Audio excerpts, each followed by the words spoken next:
and welcome to my channel. I am Zodiac Bandit, and today I'm going to be recapping episode 59 of Campaign 3 of Critical Role. I really enjoyed this episode. I thought it was a lot of fun. I'm really excited for what's happening right now. So, without further ado, let's get into it. We start with Laudna, Orym, and Ashton. The party doesn't have much light. They are in a geothermal gorge, and different material smells and mineral smells are all around them.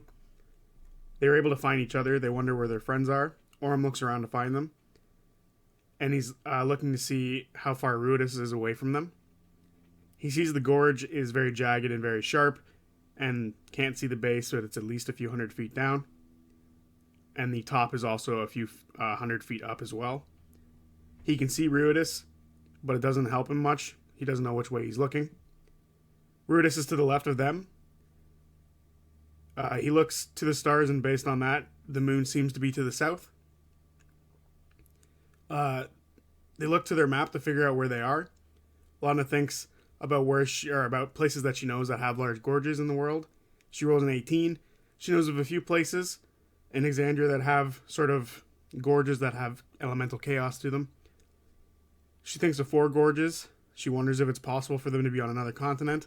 It seems likely that they could be in Marquette or Isilra right now. Ashton asks if she can hear anyone in her head. Laudna thinks and focuses on Imogen, but gets nothing. Laudna worries that she's been taken by Ruidus in the blast and that she may have been absorbed by whatever happened. Laudna asks the others if the light they saw in the dig site was the same as the one that Imogen made in Basterus. Ashton says they are definitely different. Orym pulls out 2 sending stones, one to Caleb Widowgas, and asks if he's alright. But much like the others in Wildmount, he gets a lot of feedback and almost drops a stone but is able to grab it. He then tries the sending stone to Dorian, asking if Dorian can hear him and where he is and if he's okay, but he hears the feedback again.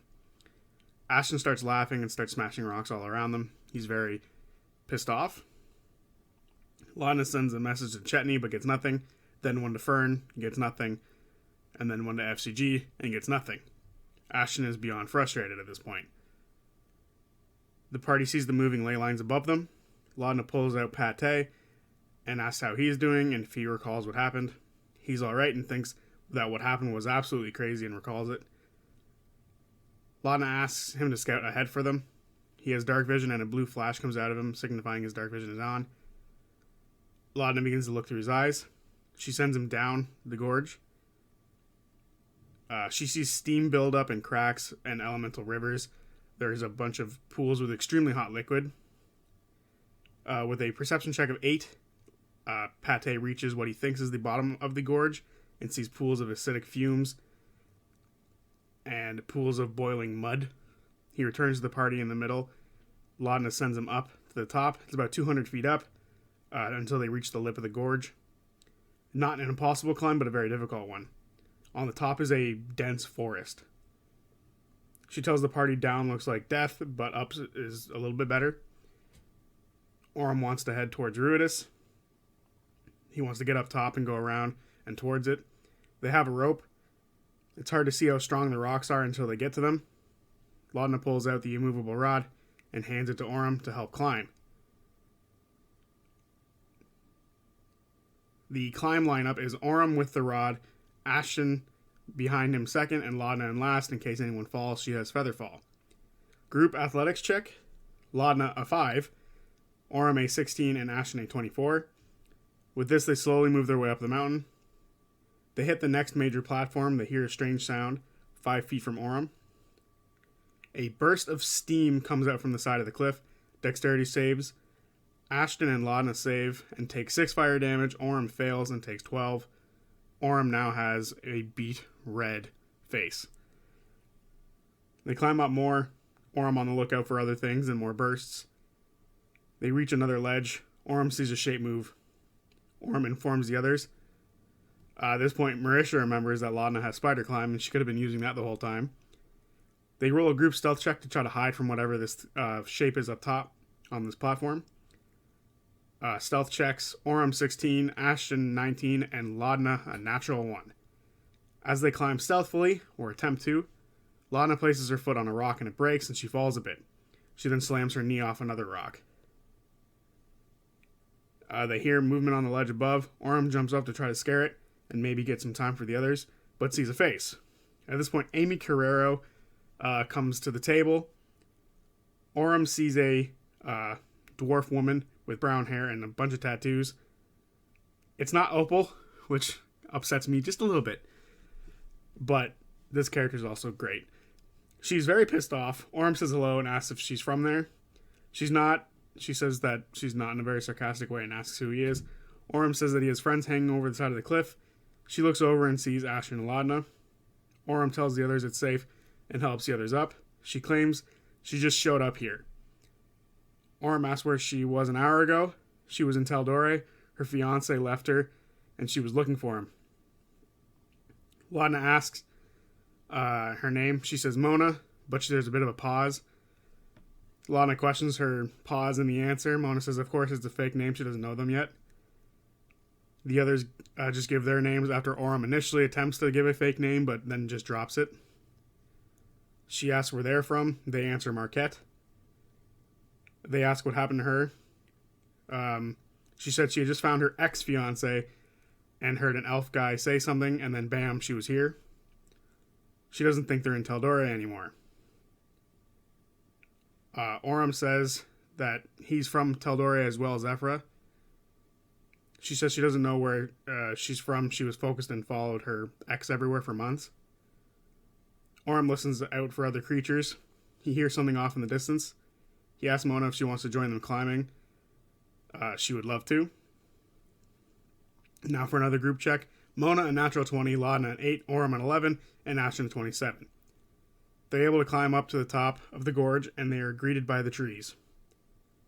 They get a better view of the large canyon they were in. It goes on for miles. They see Ruidus to the south, so they're likely to the northeast part of this gorge. Orym says to follow the edge and to keep walking. Before they walk, Mona asks for a drink and pulls out a flask. Ashton is very happy with this.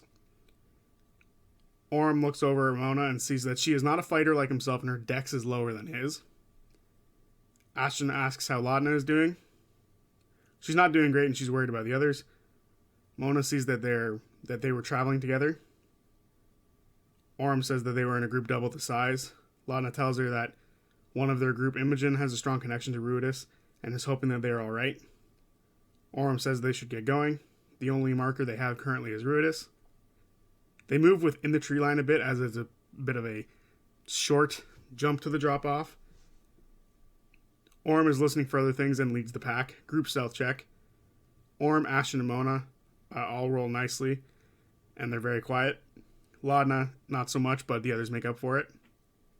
As they go, they smell a ton of lush greenery beside them. They aren't sure if the tree line beside them is part of a jungle or a forest.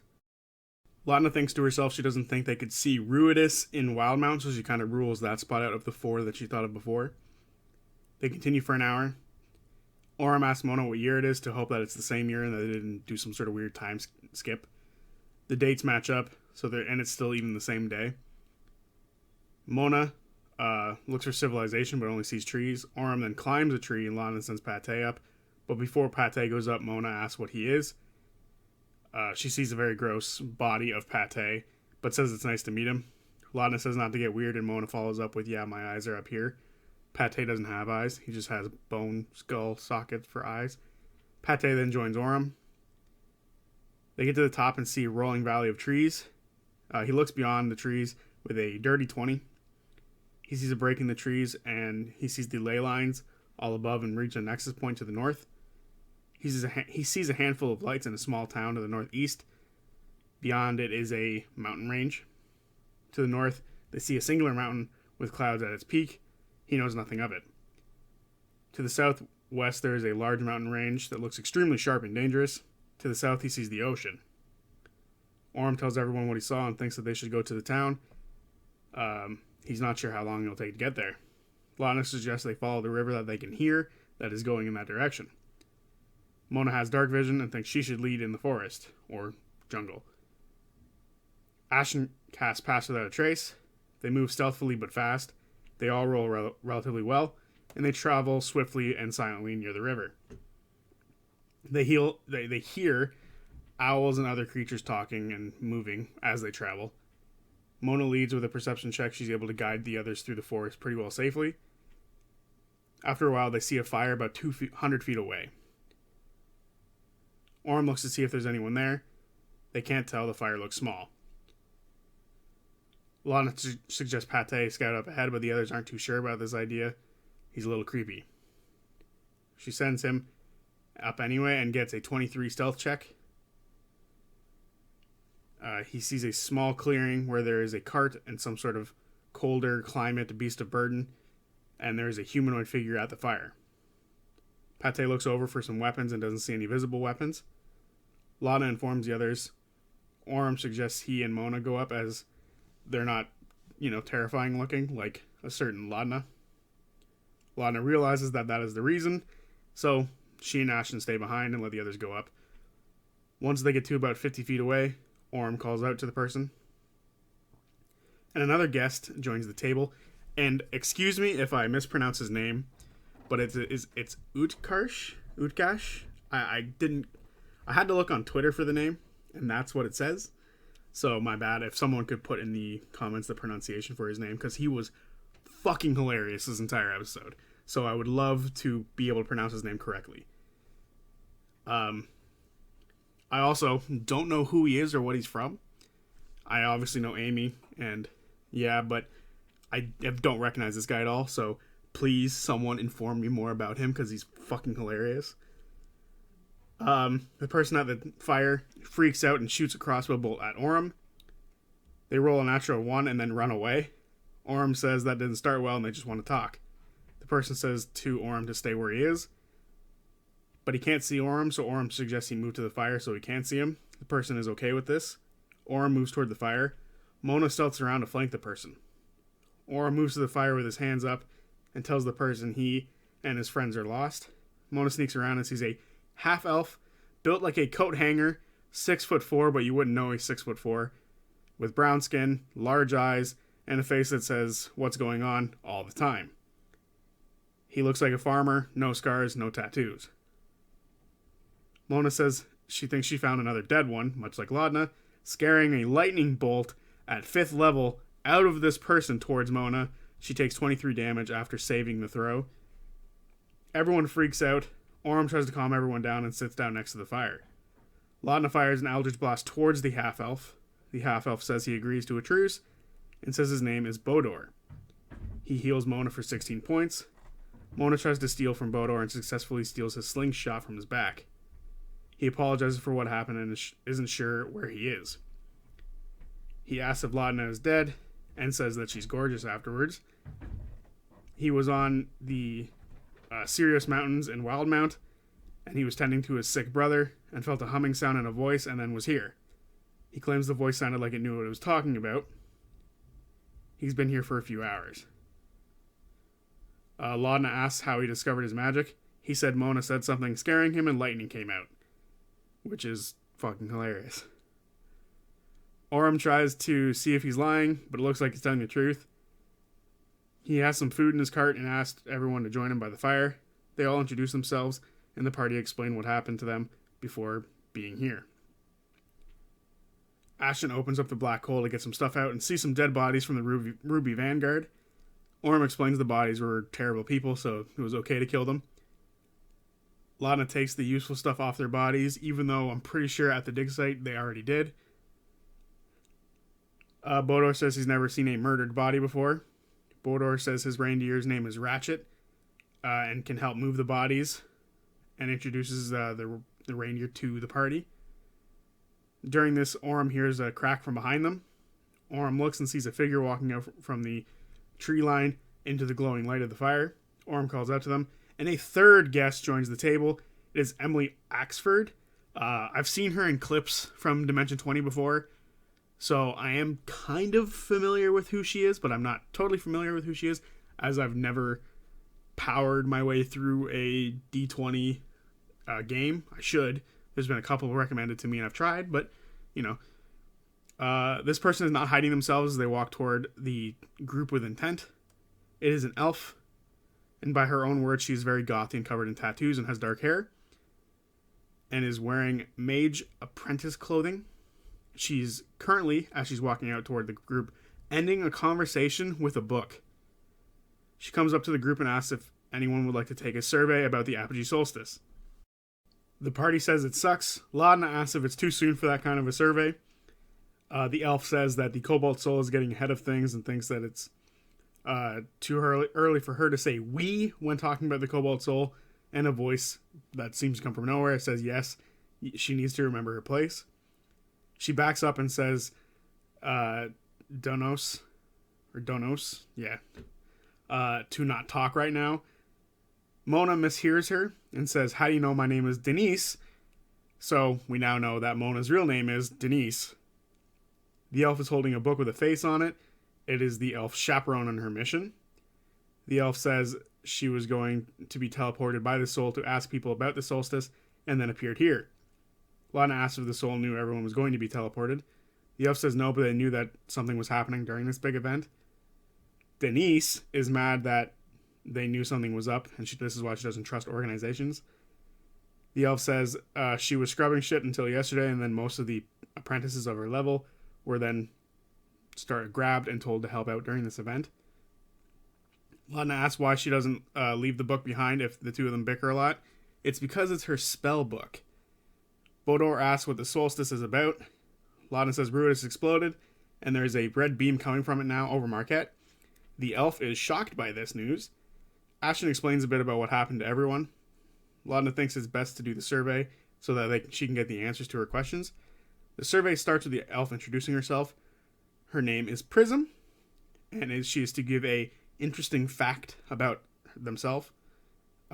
She could backwalk until the age of 10. Orym introduces himself and says he can still backwalk, and she gets excited by his ability of being a gymnast.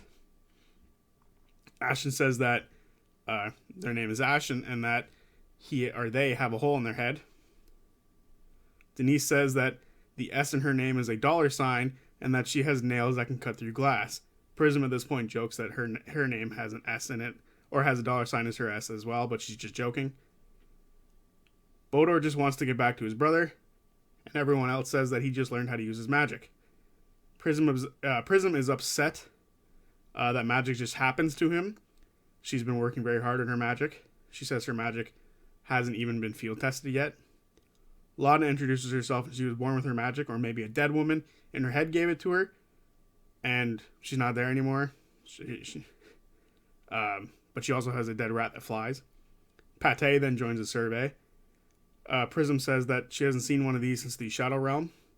Pate introduces himself as Pate de Rolo, and his interesting fact is he's really horny. Great. Prism asks if he has a means of release. He did once. Also, great. Prism asks what everyone's experiences with the solstice. Not great. Orym hears another sound coming from the woods, and at first he thinks, oh great, more people. But then it sounds like something is being dragged. It sounds like a dozen ropes or something larger moving through the forest. Orym tells everyone to find a spot. Denise goes up into a tree. Orym then does a backwalk and goes up into a tree. Laudna casts spider climb on herself and then uses her form of dread, and then does her own creepy version of a backwalk up a tree. Kind of gross. This scares the ever-loving piss out of Bodor, and he screams. At this point, large plant-like tendrils begin to come from the forest into the clearing. Ashton hides behind the cart. Prism casts greater invisibility and sends her book into the fight, and sends her raven in to back it up. They see what looks like the forest floor coming out of the forest to attack them, and now it's time to roll initiative.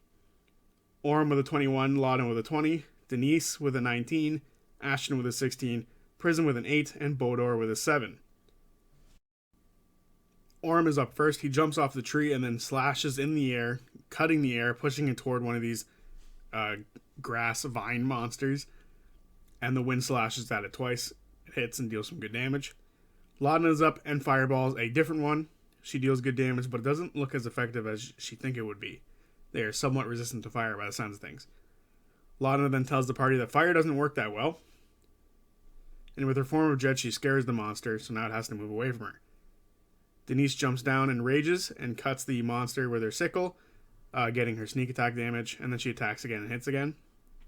She then pushes the monster 5 feet away towards Bordor. Poor bastard. Ashton is up, they rage, and their head starts to spark and turn somewhat invisible. They run up and smack the monster. Ashton then pushes it 15 feet away, and then opens up a portal and attacks it from a distance. Ashton backs up and feels a bunch of vines move behind him. A different vine creature stands up and attacks Ashton, hitting them twice, dealing quite a good bit of damage. The vines then move toward the reindeer, scaring him. The one Laudna hit with a fireball moves toward Bordor. It misses the first swing on him, but then hits the second. The one on Orym swings for Orym, missing the first, and then Orym counters it, but then gets crit by the second hit. Prism is up. She says, "How is this for a field test?" But no one knows where she is as she turned invisible. She then moves her book and then casts Steel Wind Strike for 2 crits and 126, dealing 58 damage on the crits. That is the only bit of damage I actually wrote down because that was a big hit. Killing one of these forest monsters near Orym and Denise. She then says, "How's that for a field test again?" And then she sends her mother, Raven, her Raven named mother, to the loud one, who is Denise, to help with sneak attack. She then moves back out of the way. Bordor is up. He is hunched over, feeling like he's about to die. He feels his inside go cold as ice, and a ray of frost is shot out of his back, hitting the monster behind him. He then goes prone. Great idea. It's not, especially because there's monsters right on top of him. Orym leaps down to Bordor and switches places with him. Thank God, because that would have been terrible for Bordor. Orym starts slashing, but misses the first hit, but hits the second one. He then action surges, hitting both attacks on this monster. Laudna is up, and she hits the plants with Wither and Bloom and heals Orym a bit. That was a quicken spell, because then she then cast Eldritch Blast, hitting one of the plants with one of her blasts. Denise is up, and she smells a terrible smell coming from the vine monster and needs a con save. She saves, and then she runs up and stabs the monster, and then slashes at the back of its leg, hitting again. She hit twice. She then takes her whip and pulls the monster prone. The monster is up. Ashton is up, and the con save, they make it, no problem. They then start to run up and push it back into the earth as it's now prone. They hit both attacks and push it 5 feet away from them, slamming the monster into the cart. Ashton moves away, but the monster has 10-foot range, so it swings but misses. It gets up and moves toward Denise, hitting 3 times on Denise. The other monster attacks Orym, hitting twice. Orym is then swallowed by it. Prism is up and tells her book to go inside the monster and cast Dimension Door, pulling Orym out. Prism then says again, "How's that for a field test?" Bordor is up. He needs to make a con save and fails and gets poisoned. Bordor is surrounded by 2 of these forest monsters. He taps into the fear and holds his finger out and casts Lightning Bolt again, but the monster straight up absorbs it, and Bordor stands up. He is in a bad spot. Orym is up. He second wins, healing himself a bit. Orym leaps up and springs, slashing at the monster near him, killing it. Laudna is up. She casts Chilled Touch. Then she casts 2 Eldritch Blast yet again. Denise is up. She slashes the vine monster with her sickle, cutting the monster. Doing so causes a bunch of this crap smell to come out, and Denise has to make a con save. She is poisoned, but then swings again, killing the vine monster. The battle ends and the party check on each other. Bordor apologizes for his actions during the fight. This was his first time. Prism apologizes for the same. She's never been in a fight before. Laudna says, for Prism's first fight and field test, she did great. Prism says battle was very thrilling. Ashton says Denise did a great job, and she says the same back. Ashton suggests finding a place to rest for the night. The party see the reindeer ran off during the battle. Laudna says Pate can look for him, but Bodor isn't high on the idea of him looking. Denise looks for some stuff to salvage from the cart, but most of it was destroyed. She's able to find a bit of food. Prism says they can find a cave and she can put some sort of alarm down, but after a bit of talking, they choose to stay here at first and keep watch. Bodor says he's got great hearing from sheep herding. This is questioned by Prism. Bodor says he feels like he hasn't helped much and wants to contribute to the group, so that's how he's going to do it. Prism thinks that they should make a fake campsite and use dead bodies from the hole as decoys. They take some time to set up this decoy and use a bit of magic to help it even further. Ashton says they have a lot of other members' stuff in the black hole. Prism asks where they are. The party tell her they were teleported somewhere else. Orym says they were at the spot where all this began, and they tell her that Laudna is the one that did all this. She knows the name as she is a part of the Cobalt Soul, and there's a bit of a rivalry between the Soul and the Assembly. Laudna tells the new members of the group Laudna's plan to kill the gods. Bodor asks if they're still trying to stop him now. Ashton says no, they failed. Denise wonders if it would really be such a bad thing for the gods to die. Prism agrees. They've never done anything for the two of them, it seems. Orym says it's more about trying to stop the god killer from destroying everything. Laudna backs him up and says it's not knowing the true outcome of this whole situation that is the troubling part. Prism asks what they're trying to do now. The Hells are trying to find their friends. Ashton says they don't leave anybody behind. Bodor says as long as they help him get home, he'll stay with the group and will help out how he can. Orym asks if Prism has means of communications with others. She doesn't, as the apprentices aren't given them as they leave, which would sound like to me to be the right people to give them to, but whatever. Cobalt Soul be Cobalt Soulin. Bodor asks if there's a town nearby. There is, but they don't know how far it is away from them. Prism says that she can take watch with Bodor while the rest of them sleep. Bodor asks Prism why she'd be okay with the gods being killed off. She says it was kind of a knee-jerk reaction to everything. He insight checks her and sees that she's telling the truth. She feels excited to be outside of the library and thinks that the next fight that they're in, she'll likely be doing what Bodor did, which is shitting himself and being in fear. She's thrilled by fighting and by what she's doing. Bodor thinks that he is also thrilled by it, but in more of a terrifying sense. She says she's been sent out to gather knowledge and feels like a fool by how powerful the people are that they are with. She claims that if she didn't find any of these the people in this group, she would have likely walked up to the plant monsters and asked them to take the survey. She asks Bodor if he knows if a god gave him his powers. He says he hasn't seen his mother in a long time. Prism thinks that it's interesting that he thinks his mother gave him this magic. He says he doesn't know and doesn't want to piss himself again in battle. The two of them roll perception checks to be on watch. Bodor rolls a 10, Prism rolls a natural 20, and they see nothing. Laudna and Ashton are up next. Ashton says it's been a long day. Laudna is just looking at him. Ashton asks what is wrong with her. She says that if she says too much, she'll cry. Ashton says they panicked back in the dig site and made a bunch of bad calls.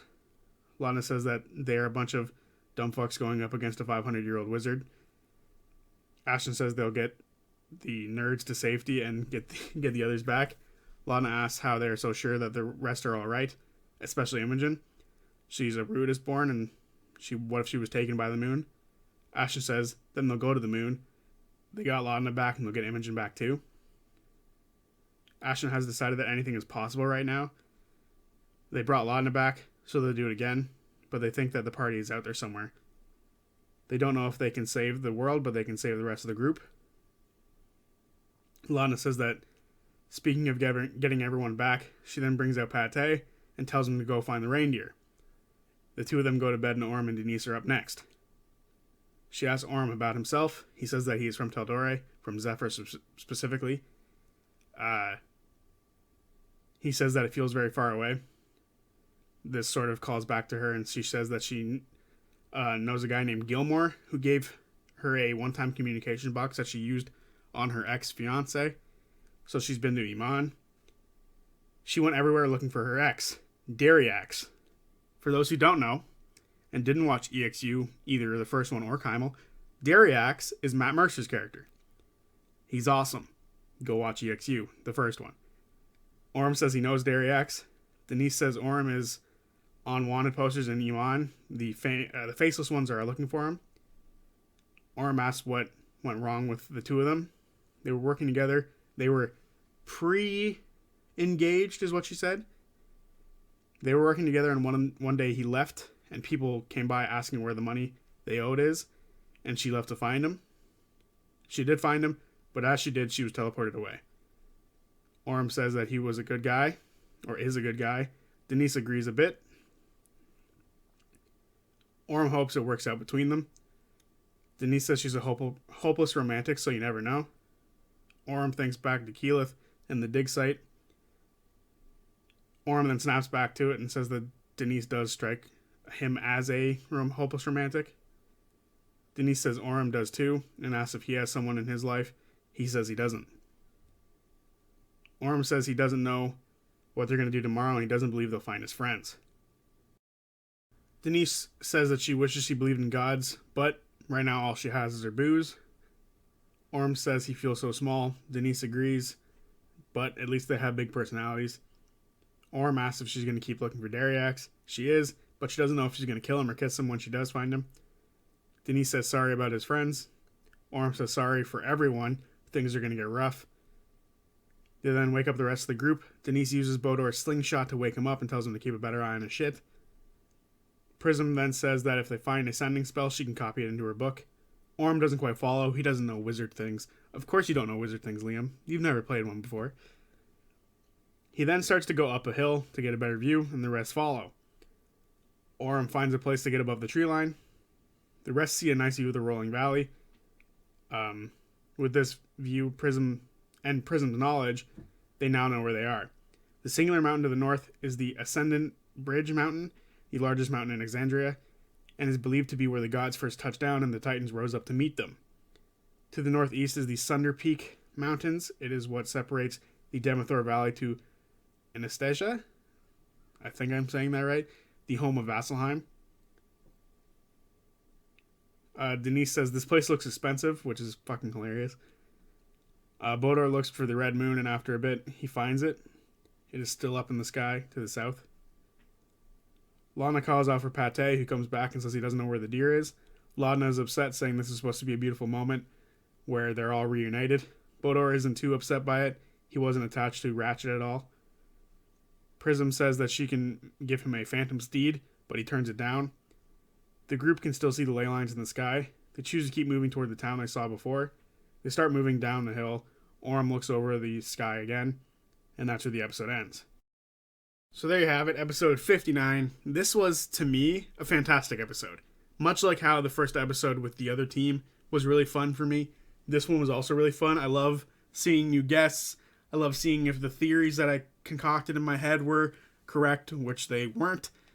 Except, I kind of got it right. I did say that they were possibly going to be in Asilra, but, you know, that was ages ago, and then I later changed my mind to be like, oh, they're in the Wittebach pools or whatever the fuck. And I swear to God, Matt changed his description between the two episodes. I'm salty, but I'm not too salty because it's still fun. But yeah, I'm excited they're in Asilra. It's a location that we've explored a little bit in Campaign 1. Didn't touch it at all in Campaign 2. So now, here we are in Campaign 3 being able to explore a massive portion of it. So I'm very excited to see more of this place. It sounds like it's not very touched by man in Matt's world, so kind of excited to see more of a wilderness style thing, because very quickly the other group got to Uthadern. This one sounds like they're going to be in the wilds for a lot longer. So I'm kind of excited by it. So yeah, very fun episode. I thought Amy, Emily, and Utkarsh, I'm going to say his name wrong until someone puts in the comments what it actually is pronounced as, but they were fantastic. I like each of them. They're kind of, so Bodor is your typical sorcerer, or your typical new sorcerer, I guess, who doesn't know his powers and where it comes from or whatever. And usually that's kind of a boring trope, but I don't think we've seen that in Critical Role yet. So I actually really like it. Because it's been you have characters who have an understanding of their powers, sort of like Imogen. She has control of her powers. And then we've had other sorcerers who I'm not going to name, but because he will not be named. But this one is different in the sense that he has no idea that he has magic or how to use it, where it comes from, and I really like it. He's a dumb, fumbling sorcerer, and I really enjoy it. The other person in the group, Prism, she's like the exact opposite. She worked hard for her magic to get where she is, and she's trying to move up in the world. Love it. I think that's a great character, and so far she's been hilarious. I love that she's like so... Like, Caleb was like a book nerd, but she's like, books are all I know. Whereas Caleb had a bit more to him. So I'm very excited to see how this kind of character sort of blends with everyone else. And then Denise is just great. Amy is a great player to me, so I'm very excited to see her. A little upset it's not Opal, but whatever. Especially because that Matt made it very clear with this episode that just random people got teleported to places. So it could have been Opal, but I really like Denise so far. Denise is fun for me, and some more Dariak's backstory is always great. So yeah, very much enjoyed this episode. I will see you guys on Tuesday for whatever video I make next. Peace.